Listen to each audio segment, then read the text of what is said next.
27th April, 1949. Last night at 6:30 p.m., Sri Ramaya arrived with Dr. Nambiar and Dr. T.N.K., all our old devotees. Sri Ramaya, or Yogi Ramaya, approached the sofa and cautiously inquired, "What is this, a boil? On Bhagavan's elbow?" Sri Maharshi replied, "Yes, I told them not to cut it, but the doctors insisted that it should be removed. Let it be. It will be all right." And then the Maharshi continued to talk cheerfully to the three of them. The two doctors advised him not to move the arm and disturb the radium, nor to touch it with the other hand. He waved them off with his right hand, as if to say, "Why all this fuss?" At 5:20 p.m. today, as soon as the Maharshi returned from his evening walk and sat down, he switched on the table fan by his side and started reading some notes. Attendant Satyananda started fanning his back. Sri Maharshi asked him to stop it, which he immediately did. A little later, the attendant Venkata Ratnam, who had just arrived, quietly slipped behind the master, who by now got absorbed in reading, and fanned him. Soon Sri Bhagavan noticed it and turned squarely on Venkata. "Oh, how great is your bhakti! Look how stealthily you came behind me and fanned me. Aha! If your bhakti is so great, why don't you go and fan all these devotees? Ramba, Vishaham, Rambasari, Aho," meaning very important, excellent.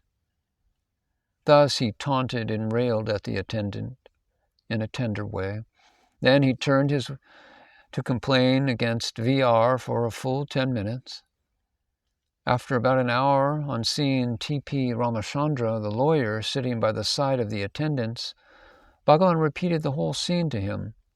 "Look at the great devotion of this man.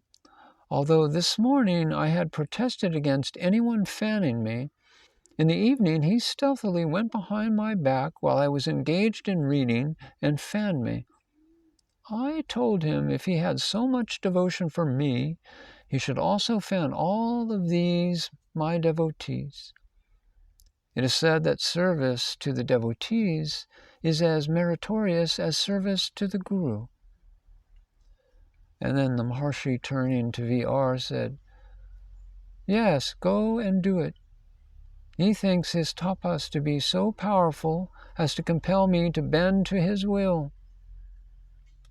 Ramba Naladu, aha, Ramba Sari." Very good, excellent. 1st May, 1949. Last night at about 9 o'clock, 3 doctors came from Madras and took X-ray photos of the Maharshi's arm. This morning, 2 more joined them. They decided to remove the radium and watch the effect. It has, for the present, arrested the growth to a great extent. About a week ago, they were unanimous in their recommendation to amputate the arm, but Dr. Raghavacharya, the surgeon, advised the use of radium first.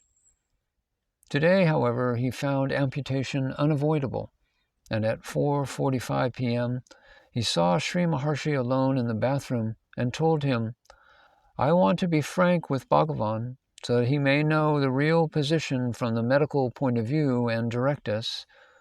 There are 2 ways of finishing this case. The first is scooping out the flesh right down to the bone, which will render that hand practically unusable. The other is surer and safer, namely, amputation of the whole left arm from the shoulder. It is now for Bhagavan to decide." Maharshi paused for a few seconds and replied, "As I let you look after your body, you will please let me look after mine,"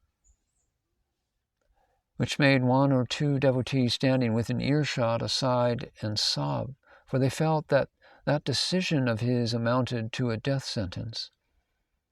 Maharshi then walked back to the hall with supreme indifference. 2nd May, 1949. The temple bell went on tolling till noon with beating of the drums, loud prayers and puja, officially closing the Kumbha Abhishekam ceremony, which started on the 14th March. At 5:15 p.m., Maharshi and Devaraja Mudaliar talk about a Tamil book, which has been translated into English. Bhagavan tells the stories from it. A traveler passed by a brook and sat by its side for rest. He saw a leaf drop from a tree. Half of it fell in the water, and the other half on the land. The former turned into a fish, and the latter into a bird, and the two started pulling each other. While the traveler was puzzling over this phenomenon, a demon swooped on him and lifted him up to his abode, where there were 999 other men who had been similarly kidnapped. They were men who had fallen from the path of virtue and piety.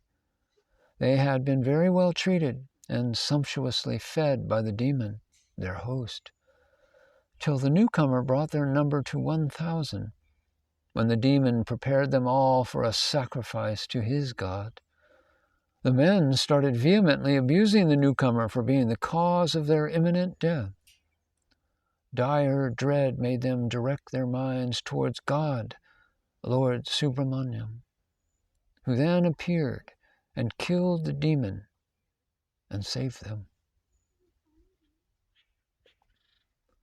On the 30th night, the doctors gave Maharshi's blood transfusion. It was about 20 ounces worth, which continued from 10:30 p.m. till 2 a.m. But then he refused to take another bottle of it because it would interfere with his usual program of going out at 5:30 a.m.